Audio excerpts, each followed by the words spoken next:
हिंदुस्तान जिंदाबाद। बस।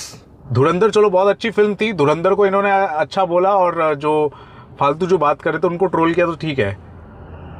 उनको क्या लगा कि ये पिक्चर को मैं ट्रोल कर दूंगा ना तो कोई कुछ बोलेगा नहीं। सेलेक्टिव तरीके से वो जो टेक्निकलिटीज है, अगर उसमें कुछ लूप होल्स है उसको ही हाईलाइट करते हुए पूरी फिल्म को आप जब बायस तरीके से बैशिंग करने में लग जाते हैं ना, इससे आपकी औकात पता चलती है कि आप किस किस्म के इंसान हो। नॉनसेंसिकल स्पाई मूवीज बनती है, उनको आप लॉजिक से मारो। तो बिना चश्मा पहने वो पता नहीं वो ड्रोन से उड़ता है, वो वाला सीन है। और वो प्लेन के ऊपर ऐसे चलता है जैसे कि वो मतलब रास्ते पे चल रहा है, मुंह पे कुछ नहीं। तो आप अगर लॉजिक वैसे पिक्चर को वैसे ही कुछ चप्पल खोरों ने अच्छी पिक्चर बताया था। तो ये तो हिपोक्रेसी, उसमें कोई लॉजिक नहीं ढूंढ रहा। This is share hypocrisy. उसमें टेक्निकलिटीज या फिर इन चीजों को नहीं पकड़ा था उन्होंने।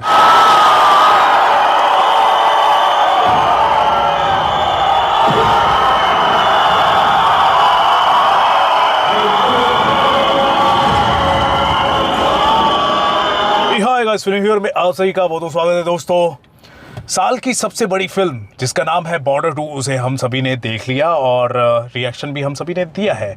और आज की मैं बात करूं तो दोस्तों हम दोनों ने मिलकर दूसरी बार इस फिल्म को देखा और आपको बता दूं पूरा का पूरा थिएटर हाउसफुल था।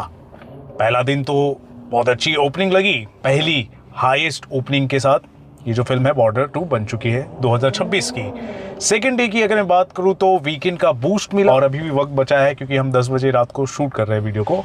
तो मैं आपको बता दूं फिल्म कमाल की है, इमोशनल एस्पेक्ट डाला गया है और जो भी हमारे जो सैनिक होते हैं, सैनिकों के ह्यूमन इमोशंस जो होते हैं उसको भी उतारा गया है, पर्दे पर उतारा गया है और वॉर सीन तो दिखाए गए हैं।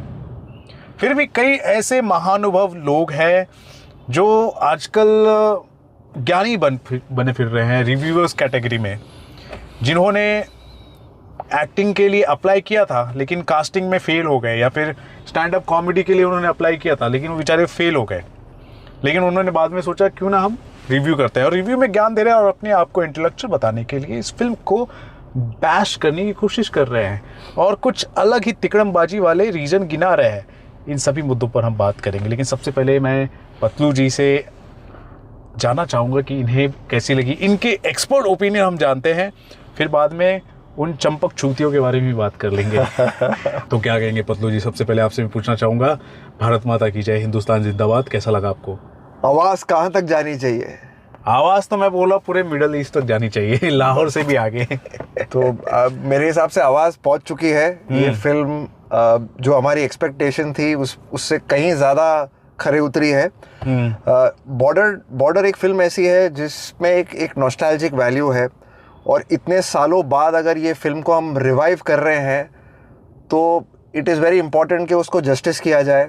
तो 100% फिल्म मेकर्स ने ये जो एक ब्रांड है, एक फिल्म है, उसको रिवाइव किया है। जो पार्ट 2 बना है 100% जस्टिस किया है और उसके साथ बिल्कुल चीटिंग नहीं किया। बिल्कुल। और एक दर्शक होने के नाते आप भी जस्टिस कर रहे हैं, आप आर्मी वाला टी शर्ट पहन कर आए हैं। अरे सर, हमारी कोई तिरंगा झंडा भी दिख रहा है उस तरफ, जरा दिखाएंगे आप? हाँ जी, क्या बात है। तो एज अ सिविलियन हमारी कोई ऑनेस्टली औकात नहीं होती कि हम उनके यूनिफॉर्म्स पहने, but definitely always a pride, you know, looking at our armed forces and as you rightly mentioned the human side of it.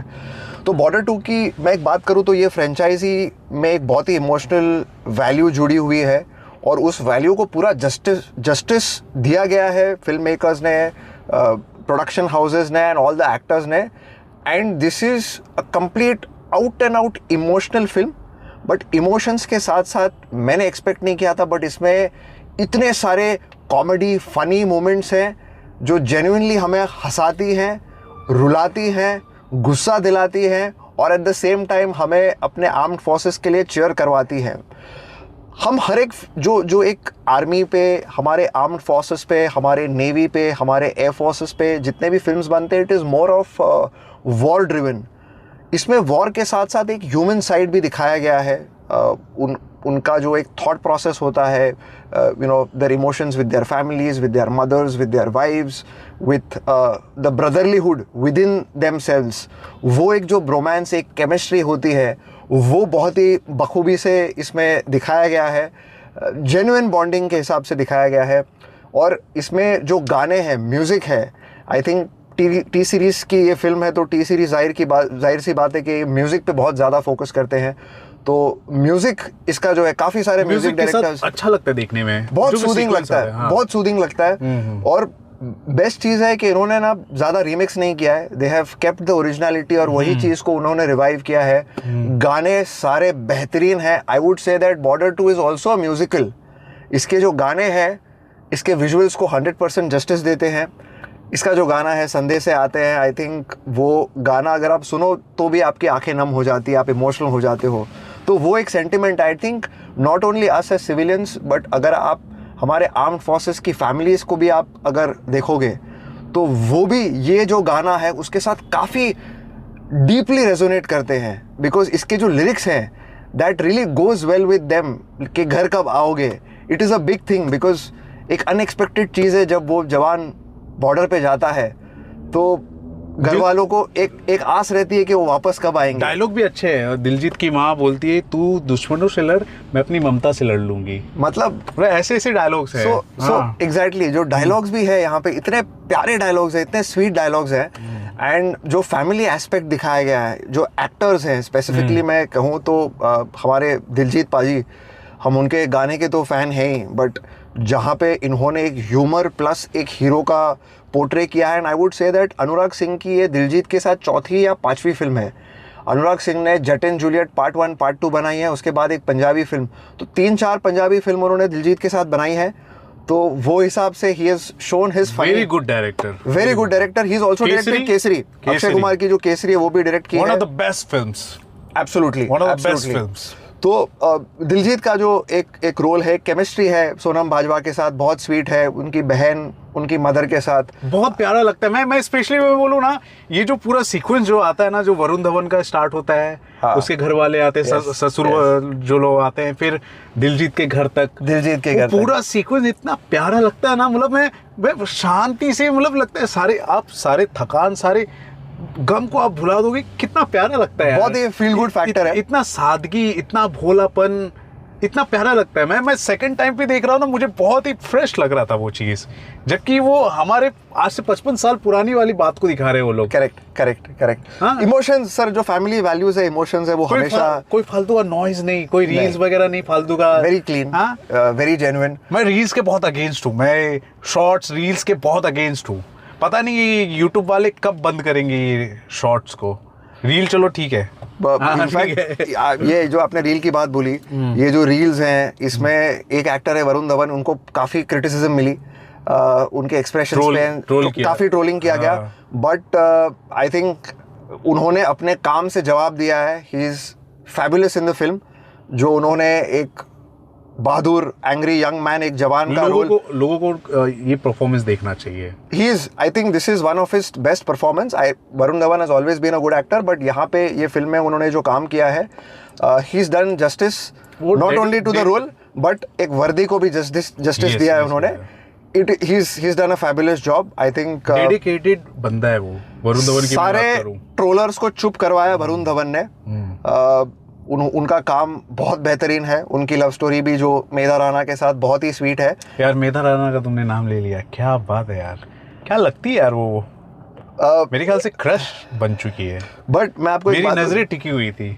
But मेरे लिए अगर मैं बोलूँ इस फिल्म की हीरोइन, मुझे लगता है आपके लिए बेस्ट सूटेड है। आप थोड़ा ट्राई करो मेधा राणा को प्रपोज करने के लिए। आपकी हाइट भी है, आपका फिजिक भी आपने बना लिया है सर। नहीं आप मेधा राणा को एक बार प्रपोज कीजिए, आप कर सकते हैं। बट अगर मैं इस फिल्म की हीरोइन की बात करूं तो मेरे लिए इस फिल्म की हीरोइन रहेगी Mona Singh. Yes. I think she's one of the underrated actors, but उनका जो काम है इतना स्वीट है, इतना इनोसेंट है। She's also worked in लाल सिंह चड्ढा, जिसमें आमिर खान की मदर थी, बट इसमें जो उन्होंने काम किया है, मेरे हिसाब से if you ask me, Mona Singh is the heroine of the film and she's very, I think Sunny पाजी की वाइफ का रोल प्ले किया है, फिर एक वाइफ का, एक मदर का रोल उन्होंने प्ले किया है बहुत ही मैच्योरिटी के साथ और बहुत ही डेप्थ और बहुत ही स्वीटनेस के साथ। वो सनी पाजी को कॉम्प्लीमेंट कर रही है। सनी पाजी के बारे में जितना बोलो उतना कम है। आई थिंक जब वो पग पहनते हैं और आर्मी की यूनिफॉर्म पहनते हैं, बस स्क्रीन पे और कुछ नहीं देखना। और जब वो दहाड़ते हैं, वो डायलॉग नहीं बोलते, वो दहाड़ते हैं, और जब दो दहाड़ते हैं तो थिएटर पूरा स्टेडियम बन जाता है। उनकी जो डायलॉग बाजी है, उनके जो डायलॉग बाजी में वजन है, वो सिर्फ चिल्लाते नहीं है, ही रोर्स। एंड उनका जो इनोसेंस है, उनका जो एक एग्रेशन है, उनका जो काम के प्रति एक कमिटमेंट है, even at this age he does 100% justice, whether it is action, whether it is dialogue delivery, whether it is emotions. I think Sunny पाजी को जब भी हम देखते हैं स्क्रीन पे हमें बहुत मज़ा आता है। And like Border is incomplete without all the actors, but Sunny paaji specifically I think he is the one जो सनी पाजी का मतलब है दम। फिल्म को देखने आ रहे हैं, ऐसा लग रहा है कि हम एक दमदार फिल्म देखने के लिए आ रहे हैं। यस, और उस पर वो खरी उतर रही है 100%। आई थिंक सनी पाजी का जो औहदा है, जो रुतबा है, जो स्क्रीन प्रेजेंस है, I think that is fabulous. और जब वो वर्दी और पग में खड़े होते हैं तो लिटरली ऐसा लगता है कि वो ही इज़ द मैन। ये बताओ, ये फिल्म तो हमने देखा, इतना अच्छा लग रहा है, इमोशनल एस्पेक्ट भी है, सब कुछ दिखाया गया है। मतलब जो बॉर्डर हमने देखा था उसकी लेगेसी को बरकरार रख रही है। ऑडियंस भी देखने जा रही है। हाउसफुल शो में हम सेकंड देखने के लिए जा रहे हैं। Yes, और yes. अच्छी खासी मोमेंटम, स्ट्रॉन्ग मोमेंटम के साथ फिल्म चल रही है। फिर भी कुछ लोगों के पेट में इतना दर्द हो जाता है। चलो ठीक है, हर किसी का ओपिनियन होता है, आई एग्री, मैं ये नहीं बोल रहा हूँ, लेकिन मैं ये बोल रहा हूँ आप अच्छी फिल्म को भी खराब कैसे बोल सकते हो? तकलीफ वहां पर हो जाती है। कुछ लोग क्या है ना, मतलब अपने आप को कूल और इंटेलेक्चुअल साबित करने के लिए कोई भी लॉजिक निकाल कर एनालिसिस करते हैं। ये चीज़ है। देखो सर, ये कैसा है कि जितनी अच्छी फिल्म है उतना उसके बारे में लोग क्रिटिसाइज़ करेंगे, उसे नीचे खींचने का ट्राई करेंगे। बट जो आज हमने देखा, आपने देखा, 100% ऑक्यूपेंसी हाउसफुल पे चल रही है, लोगों को मज़ा आ रहा है। तो ये हेटर्स से कोई फ़र्क नहीं पड़ने वाला है।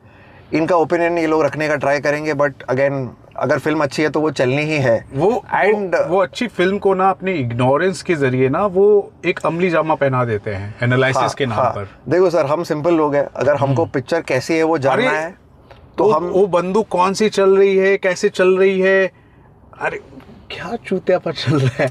हम कहानी को देखने के लिए आए हैं, ठीक है, हम कहानी को देखने के लिए आए। 1997 में ना वो जो टेक्नोलॉजी थी ना, वो या फिर जो इक्विपमेंट्स थी उस जमाने के हिसाब से वो इजीली अवेलेबल थी। चलो अगर आज की मैं बात करूं, फिल्म की बुराई करनी है तो कहाँ के छोटा कहाँ का पॉइंट है वो निकाल कर बुराई करने की कोशिश करते हैं। चलो एक्सेप्टेबल, लेकिन एक हद तक होती है।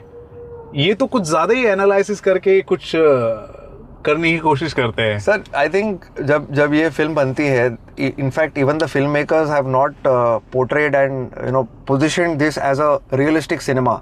ऑफ कोर्स एक सिनेमैटिक लिबर्टी होती है, एंड अगर ये फिल्म सिर्फ फैक्ट्स के जगह पे देखोगे तो शायद देखो क्या होता है ना, मैं बता रहा हूँ, इमोशंस एक होता है, हाँ। नॉस्टैल्जिक वैल्यू एक होता है, एंड इसमें जो एक ब्रदरहुड दिखाया गया है। See it is always that हम सिर्फ वॉर देखते हैं, बट एक जो अलग एस्पेक्ट होता है ह्यूमंस का, इनफैक्ट नहीं वो चीज़ ठीक है। यहाँ पर प्रॉब्लम ये लोग क्या दिखा रहे हैं, जो एक्शन वाली जो चीज़ें होती है, 1971 का जो एरा होता है, जो बैकड्रॉप दिखाया गया है, उसमें जो चीज़ें हैं ना वो थोड़ी उसको पकड़ कर ये लोग निगेटिविटी करने की कोशिश कर रहे हैं। हाँ, ठीक है, हाँ। अभी ये लोग क्या बोले कि 1971 में एक कोई तो है जो अपने आप को बोलता है मैं आर्मी का हूँ और इन्फ्लुएंसर बन के घूम रहा है। उसने वीडियो डाला, यार 1971 में ऐसा क्या है, मतलब क्या दिखाया है, पाकिस्तान इतने वो है, ताकतवर दिखाया है, पहले से रेडी है,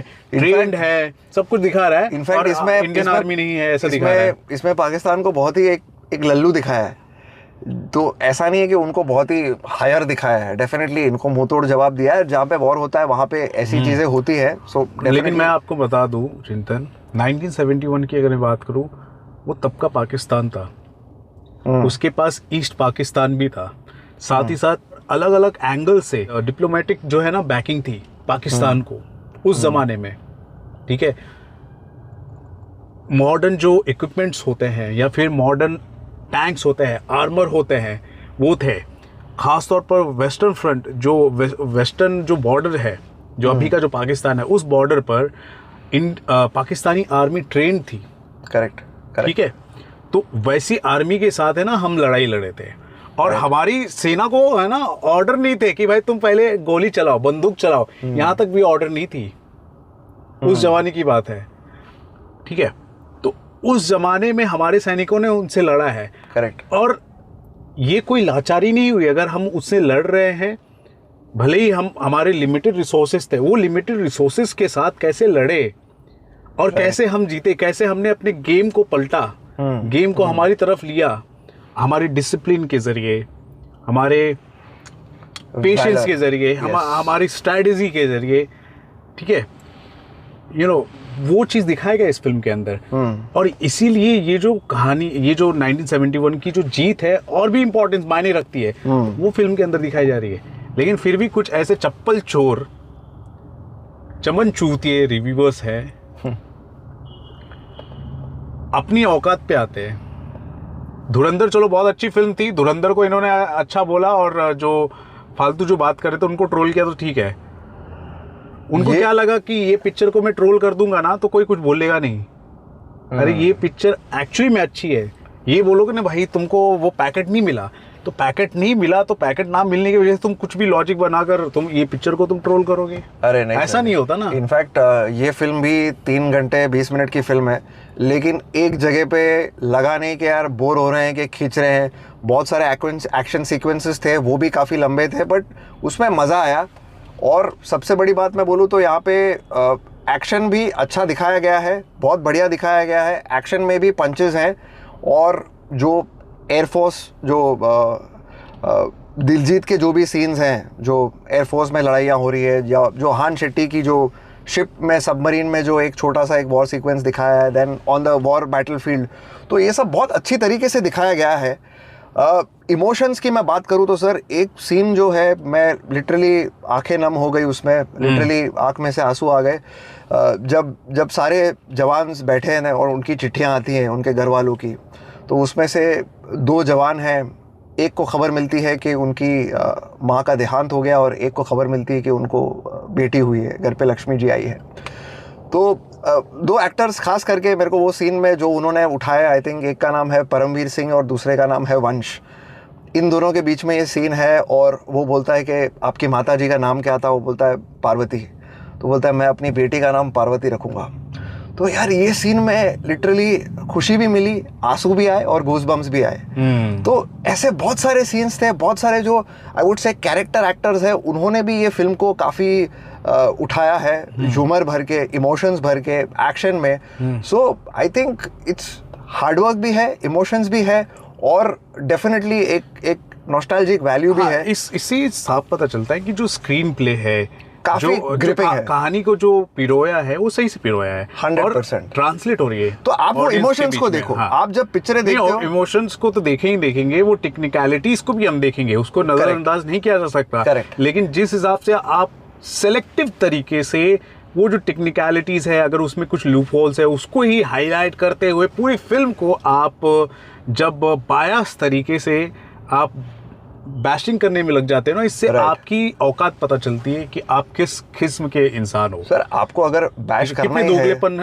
आपके अंदर है, आप वो जो नॉनसेंसिकल स्पाई मूवीज बनती है उनको आप लॉजिक से मारो। एक फिल्म थी, जो हॉलीवुड फिल्म्स बनती हैं एक्शन, एक फिल्म बनती है, वो बिना चश्मा पहने, वो पता नहीं वो ड्रोन से उड़ता है, वो वाला सीन है, और वो प्लेन के ऊपर ऐसे चलता है जैसे कि वो मतलब रास्ते पे चल रहा है, मुंह पे कुछ नहीं। तो आप अगर लॉजिक, वैसे पिक्चर को वैसे ही कुछ चप्पल खोरों ने अच्छी पिक्चर बताया था। तो ये तो हिपोक्रेसी, उसमें कोई लॉजिक नहीं ढूंढ रहा, दिस इज शेयर हिपोक्रेसी। उसमें टेक्निकलिटीज या फिर इन चीजों को नहीं पकड़ा था उन्होंने।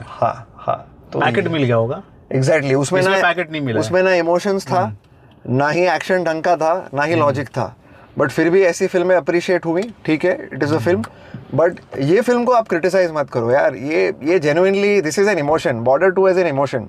इसको आप, पाकिस्तानी लोग आकर बोल रहे हैं यार हमको पिक्चर अच्छी लगी है। अरे बढ़िया फिल्म है यार, बहुत बढ़िया, सच में इमोशनल लगी है।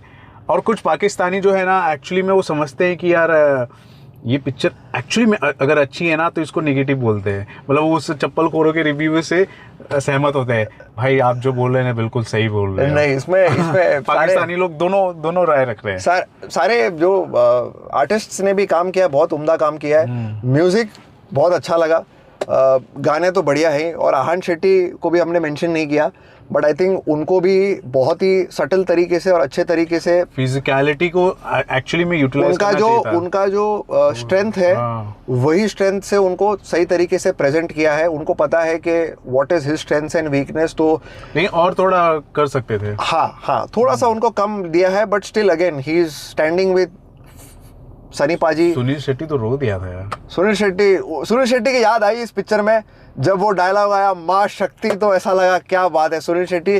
बट अभी मुझे लगता है ये हमको धरती मेरी माँ है।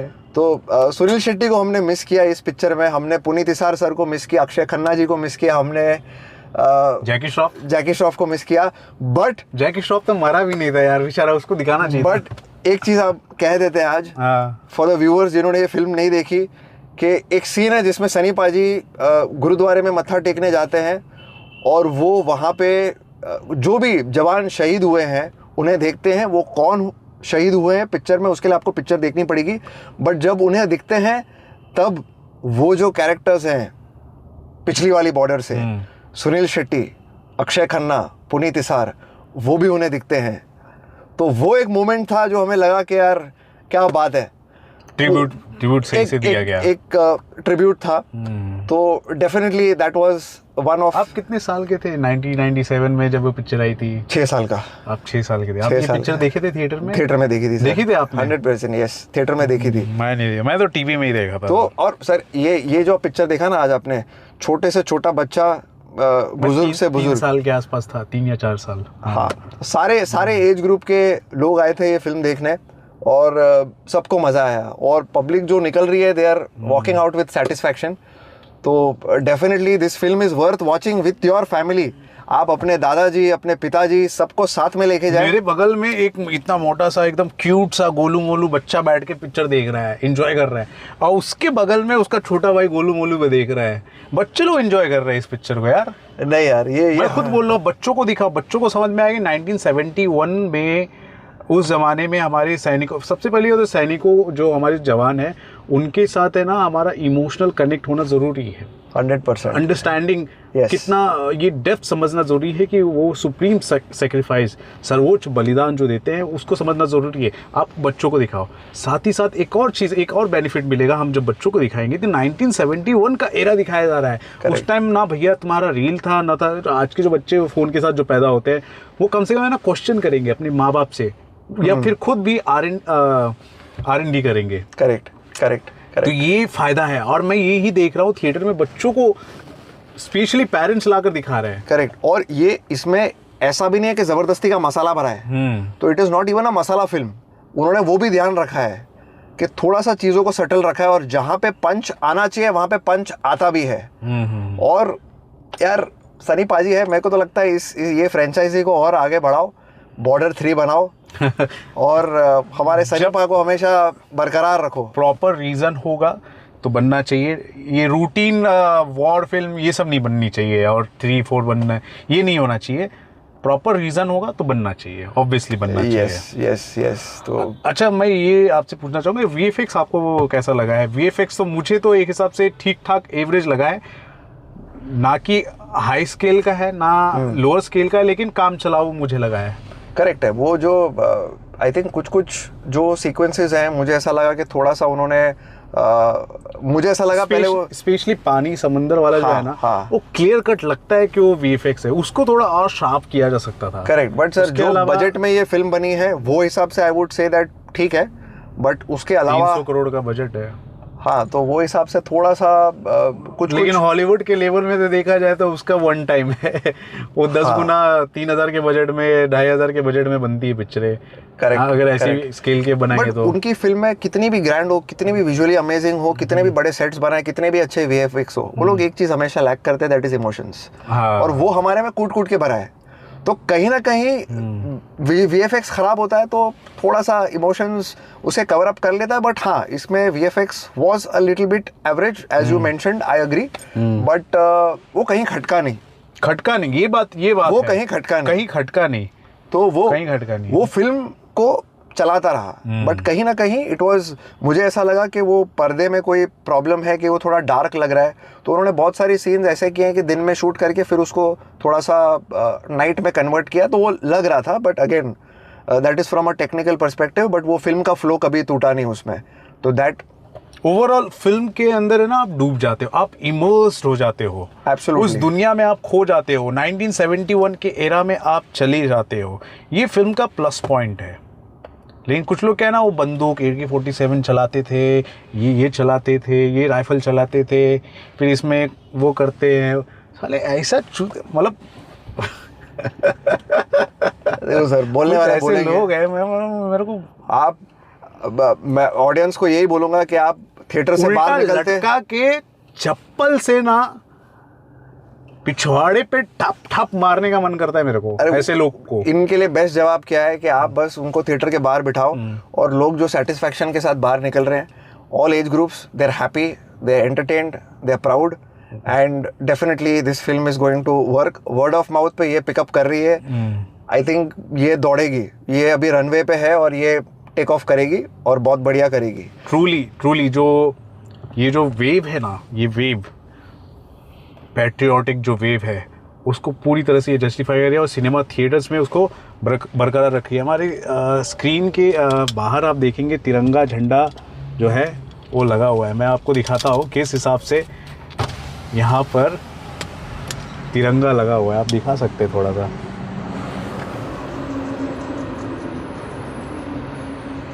तो आपने देखा किस हिसाब से तिरंगा झंडा लगा हुआ है और पेंटिंग की हुई है, पैट्रियोटिक माहौल है, आज़ाद देश में हम सांसें ले रहे हैं, और रिपब्लिक डे का जो माहौल होता है ना, उसको सही मायने में ये जो फिल्म है उसको तिरंगे के रंग में रंग रही है। आज के दिन की अगर मैं बात करूँ, आज तो माहौल बना ही था। तो फाइनल नोट में आप क्या कहना चाहेंगे दर्शकों को? हिंदुस्तान जिंदाबाद। बस go watch Border 2 with your family, you won't regret, बहुत मज़ा आएगा। And Sunny paaji, we love you. Yes, so guys, Hindustan जिंदाबाद। आप जल्द से जल्द अपने थिएटर्स में जाओ। अगर आप फिल्म देख चुके हो, आपके ओपिनियन बताओ। अगर आप नहीं देख रहे हो ना, तो हमारे ओपिनियन को देखने के बाद है ना, एक बार ज़रूर जाओ, आप बिल्कुल रिग्रेट नहीं करोगे, ठीक है?